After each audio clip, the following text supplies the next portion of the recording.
I don't remember calling room service for dessert. Is that like calling him dessert? Bro, that is smooth. Hello beautifuls, this is Aromie here and welcome back to, I keep looking at my notepad, Red Embrace Hollywood. We are here sitting with Sour Eyes, if that's how you freaking pronounce her name, and she's telling us about the current situation of this whole war going on. I've ruled LA for the past 10 years, but recently the other houses have gotten a little, how shall I put it, rowdy. We need to negotiate some sort of three-way peace to restore order. But that's easier said than done. There are simply too many secret deals, betrayals, and assassinations going on behind the scenes.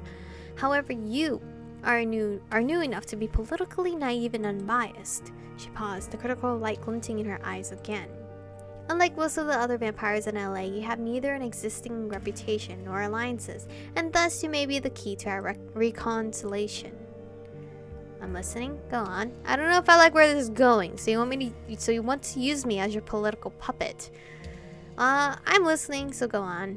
The first task I intend to give you is a simple one, but it will serve as an accurate measure of your potential.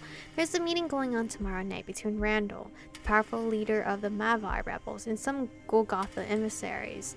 I want you to sneak into that meeting and disrupt it. What?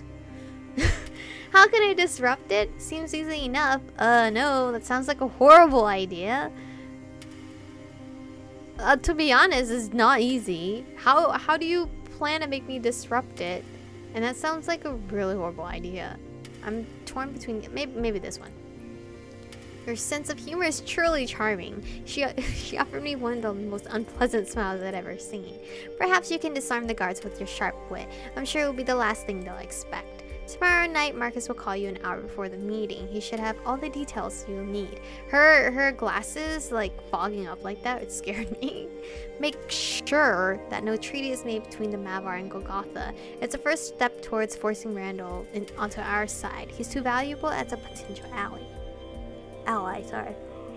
Oh, my usual yawn. Now that I at least yawn in one episode. Consider this your trial. It is an opportunity to transcend your circumstances, to prove that fate chose you for a reason.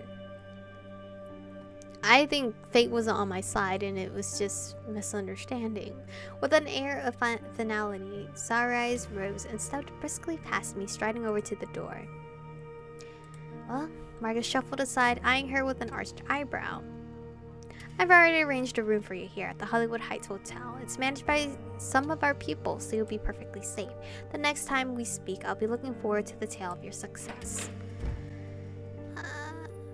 I don't think you should have such high hopes of me. The door slammed shut behind her, and the swift clacking of high heels slowly faded into the distance. Well then, I turned to Marcus, unsure how exactly to process everything, so Sunrise had just told me. Well. Seems the stars smile on you, sister.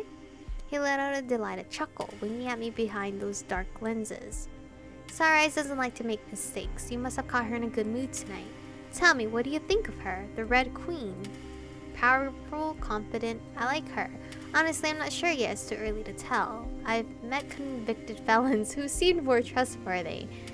I don't really know. She didn't really, like, give me the powerful, confident, like, oozing out of her like I felt in, like, you know, To the Edge of the Sky. Those girls on there gave me that vibe. But here, I don't know. It's too early to tell. Someone who reserves judgment. My god, you're a mythical beast twice over. Marcus paused, glancing down to an old-fashioned pocket watch in his palm. The fact that he owned one didn't surprise me in the least somehow. I think pocket watches are cool. I'll be calling your room around midnight tomorrow. I'll be ready if I were you. Now it's about time for me to head out, but before I go, I have one last thing to say to you, and I don't intend to say it twice. His expression suddenly grew dark. He stared at me intently as if to confirm I was listening. I mean, what else am I supposed to do? I could ignore you, but I don't think that would be wise of me. Do not trust anyone. Do not. Especially not the ones who asked you to trust them. You hear me, sister?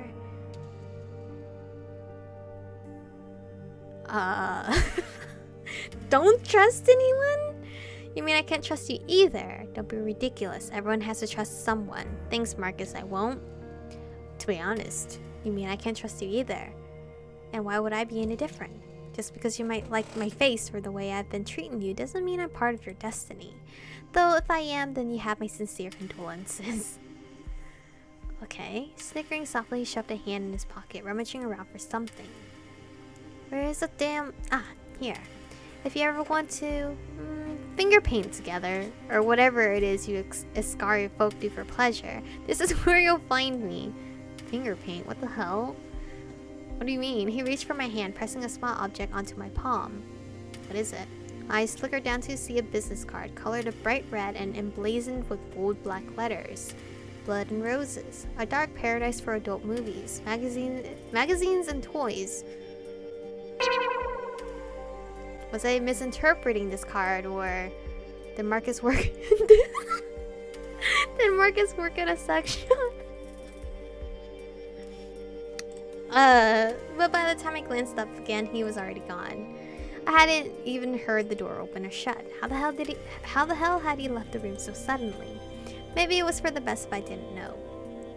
He turned into a bat. I don't know. Leaving the empty room behind, I awkwardly stepped up to the front desk, asking about Sunrise's reservation. A stoic, pale-faced clerk handed me a key without question. What is room 914? Or 914, or 914, however you want to do it. Numbly, I made my way into the elevator and up to my floor, where a posh corridor opened up to greet me. The room numbers felt like they passed by in a blurry marquee. 908, 910, 912, 914, my new home. Wow, I really love this warm, cozy feeling of the lights. Like, the ambiance. Beautiful, sparkling, clean, warmly lit, beautifully decorated. It was the kind of glamorous room I'd always dreamed of staying in. The kind of room where you'd see stars partying, orgies, and whoa, and overdoses ringing up their agents, shutting the curtains to hide from camera flashes. I'm so not used to playing games that are like 17 plus up. I'm used to like PG-13, straight out of a magazine. This is out of my comfort zone. And now it was my coffin. Up close, I realized the room was just as dead as me. The cameras were the only thing that had made it seem alive. Cameras. Somehow the thought was the most awful one I had that night. Look at the horses! As I stared at one of the stock paintings on the wall, trying to figure out what emotions I was feeling, something stirred in my gut. A dull, aching hunger. It didn't feel like the hunger pangs I'd felt before. It was in my mind as much as my body, like an addict who needed their fix. I don't know that feeling, so I can't relate. Was it a hunger for that? As much as I didn't want to even think of it as a possibility, the idea uncomfortably warmed into my head. Go look in the fridge? Yo, I'll be scared. Ignore it, try to go hunt. Bruh. Ignore it. I would ignore it. But I'll save, just in case I don't like the answer. I threw myself on the bed and shut my eyes, taking in a deep breath. If blood was what my body really wanted, there was no way I'd be able to keep it down. It was disgusting, unnatural. If I went to sleep and ignored it, maybe I could ask Marcus tomorrow about a substitute. But the pain steadily grew. The more I tried to pretend it wasn't there, the more it hurt. Gosh darn it. Finally, I crawled off the bed, dragging myself towards the mini fridge and defeat. Pulling the tiny door open, I bent down to peer inside. But instead of discovering any water, food, or even ice, I saw something completely different. I do not want to know what's in there. 3 packs of blood, neatly sealed. Okay. I thought it was going to be like actual, like, I don't know. For some reason, I keep forgetting they just drink blood. They don't eat flesh. I keep thinking there was like meat inside there or something. Neatly sealed in translucent bags like morbid juice boxes. I snatched one up without thinking. The sketchy bag looked better than 1,000 glistening T-bone steaks. Wow. Moving on impulse, I sank my fangs into the plastic, downing the cool liquid in giant gulps. The second it slid down my throat, I instantly felt revitalized. The pain vanished and my body hummed with, well, not life, but something close to it. To my shock, I wasn't even disgusted by what I was doing. It just seemed natural and the taste was addictive. But in the back of my mind, I knew that I lost some part of myself at that moment forever. So I drank until the bag was empty and it was over. Hello? A knock at the door interrupted my dinner. Who is this? I threw the empty bag back into the fridge, quickly wiped off my bloody lips, and reached for the door. There was no way I could handle Soureyes or Marcus again right now, so I silently prayed for it to be anyone else but them. It's Pretty Boy. Oh, it's Pretty Boy. Oh, look at him. He's so cute. So my aesthetic. Good evening. A gentle melodic voice purred out from the man before me. I'd never even seen his face before, but his too pale skin and flashing fangs immediately gave away what he was. You're Michiko, aren't you? Please tell me I'm right. I don't want you to be anybody else. Why? Yes, that'd be me. What did you want? Not interested in solicitors? I don't remember calling room service for dessert. Is that like calling him dessert? Bro, that is smooth. Let's do that. The prizes are so much sweeter. I hope you'll return the favor sometime. I wanted to talk to you just for a little while. I promise I won't steal too much of your time. I guess if it's only a little while. No, sure. Come in. Thank you. He's so beautiful. He slipped inside the room, glancing around curiously for a few moments. A faint floral scent drifted around him, just barely strong enough to be noticed. Oh, you're so good. I didn't mean to catch you off guard, but I stopped by on, well, impulse. And really, I'm so happy that I did. Averting his gaze for a moment, he toyed with the fringe of his scarf. He has a scarf? Oh, I guess it blended in with his clothes, I couldn't tell. Letting out a soft exhale. Oh, I'm sorry, my name is Heath. Won't you say it for me? I'd like to hear it from your lips. Oh, this is making me too shy. Heath, it suits you. You might have to convince me first. Can we cut to the chase here? We could still be playful and say you have to convince me first, but I feel like the Heath, it suits you. It's cuter. But let's just play around for a bit and see. What a tease, that's alright, as long as it goes both ways. On a more serious note, though. Okay. That's that choice. So, let's see if it says it suits him. Does it? I picked it because it sounded warm, like the sun we can't see any longer. One of the things I miss the most. But enough about me, more importantly. I feel like I like that one better, because he basically told us he made up the name. It's not your real name then? I passed Soureyes on my way in. She told me about what happened to you. It's awful. I'd say I'm sorry, but apologies won't get your life back. So I wanted to offer you a sympathetic ear and a shoulder to cry on if you needed it. Wait, are you for real? Are you this nice? He spoke quietly, gravely, as if we were attending a funeral for the Michiko who died back in that club. It wasn't long ago that I went through the same thing you did. It's cold, it's cruel, and it's impossible to believe at first. But when it hits you, the loneliness is overwhelming. Were you accidentally bit too? I just wish I could go back. I'm not going to mope about it. What's done is done. What's so cruel about it? I've got powers of immortality, right? I would still be sad about it because I'm emotional as hell. So, I would probably choose this one. That I wish I could go back. Because we're now drinking blood. Many of us do. The sunrise, food and drink. The people you love. A racing heartbeat. The warmth of someone close. Heath closed his eyes tightly, biting his bottom lip. All of it gone before you can even kiss it goodbye. And from there, it's too easy to just fade away into oblivion. He let out a quiet sigh, running a hand through his feathery hair. It was a little surprising how much my situation seemed to upset him, considering the apathy everyone else had shown so far.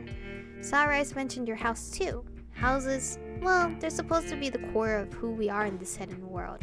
What defines us, what sets us apart. Our gazes met for a few moments in silence. He kept his head slightly lowered, maybe so that his eyes could glimmer up at me from behind their thick lashes. He knows how to make himself look good. You know, from the moment I laid eyes on you, I could tell you were an Iskari.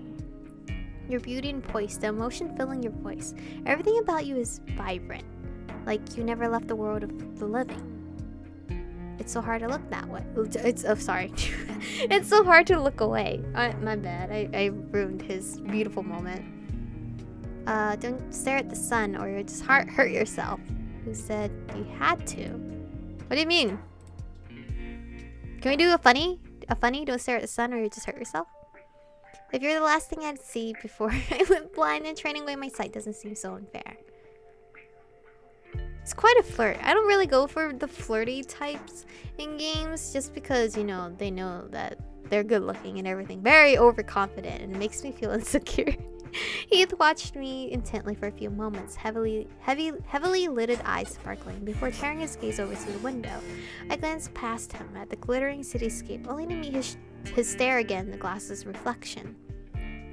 His expression had quickly sobered. The way his moods seemed to shift so quickly caught me off guard. It was like they flicked on and off at a whim.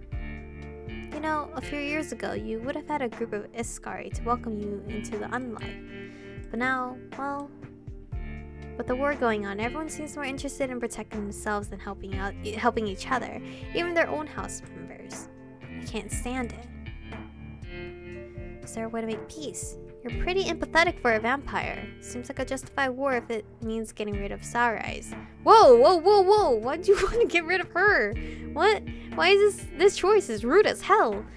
I want to choose between these two, but guess what? I'm way over time again because this game is too addictive. I'm gonna be really sad when this demo is over. But anyway, obviously Heath is the guy that has charmed my heart, and he has charmed my heart even before I started playing this game because of the way he looks. He looks like a very, I want to say angel, but it's kind of weird because he's a vampire. Anyway, thank you guys for watching today's episode. Stay beautiful, and I'll see you guys in the next one. 의미 없는 감정 소모해 반복된 시소 속에